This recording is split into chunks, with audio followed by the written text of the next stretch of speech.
Hi, my name is Andrew Raabe, and I would like to talk about my SIP, Flub Fighter. In the fighting games market today, there are tons of copycats, clones, and they all use the same mechanics. There's no more originality.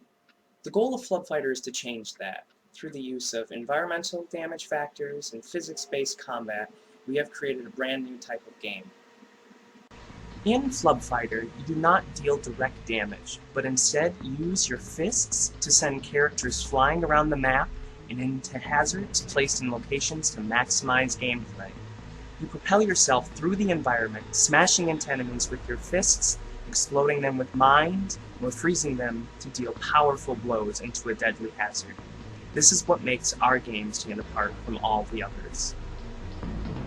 Next, let's talk about the genre.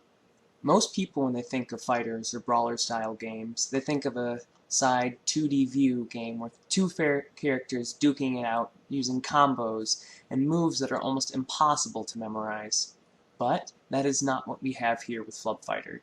The closest thing that we can relate our wonderful project to is that of the playstyle and maneuverability of such games as Super Smash Bros., with the accidental death, silliness, and all that other fun stuff that goes along with the games such as Gang Beasts.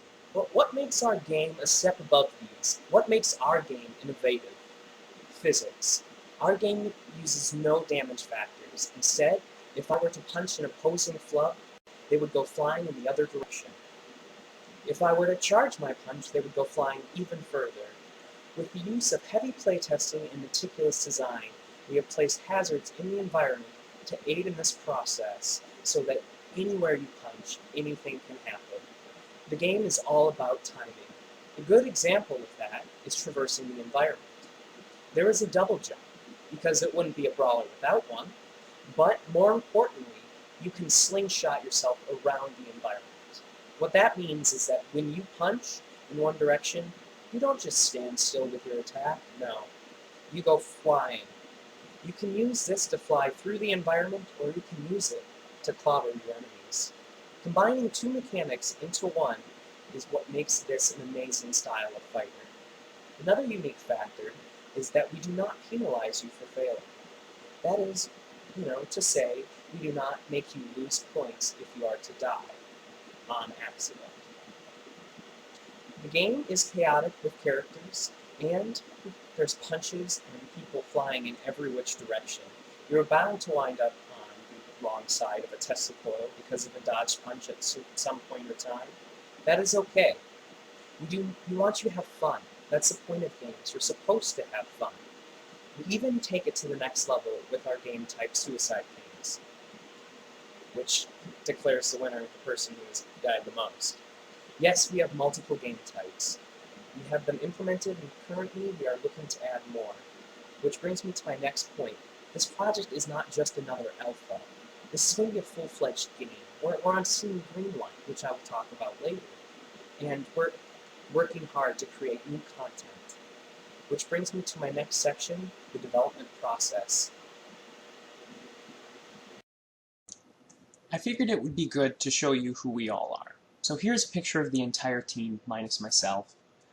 The team has been working on Flub Fighter for over 8 months, starting from its initial inception through help of local game studio, Retora Games. The project started off slow, with documentation taking up most of our time, as the start of most projects in the game industry goes, but soon we were able to bring our concepts to life. A proof of concept prototype whipped up by the collaboration of the entire team yielded an unruly, poorly sized, and angular level with the most basic of hazards. But it worked. We had our first glimpse of what the game could be. Meeting twice a week and having a 6-hour work session on the weekends, we cranked out assets after asset, and finally we had our first working levels. As any good developer would do, we decided it was time to get them tested. So, through the help of students and other people who were in the area, we were able to get our game out there and looked at, and finalize the direction that we wanted to go in. We ended up changing the art style until finally we had what we wanted. We had what we were looking for. And now, with the completion of 5 levels, 3 items, and a fully working game, we have submitted and are currently on Steam Greenlight. And with that, I would like to demonstrate Flood Fighter here for you now.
The idea of no-damage, physics-based combat isn't new, but its implementation and use of characters heavily influenced by both items is.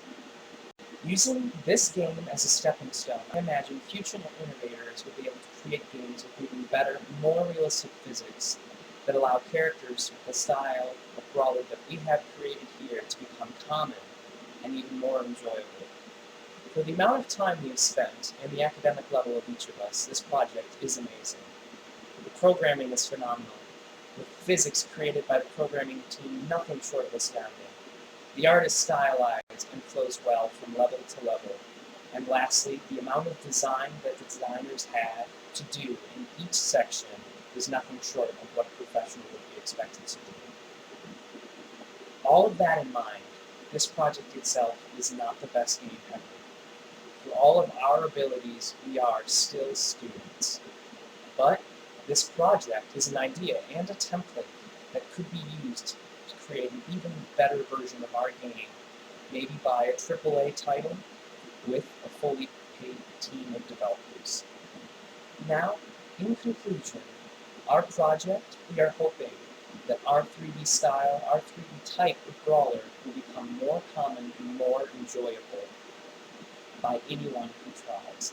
Our attempt at getting this out to the world, showing it on Greenlight, has proven that. But more importantly, the execution of our innovation, physics and non-damage based combat, has been done in the exact manner that we wanted most. And it helped us to create a game we are all proud of. Thank you for your time.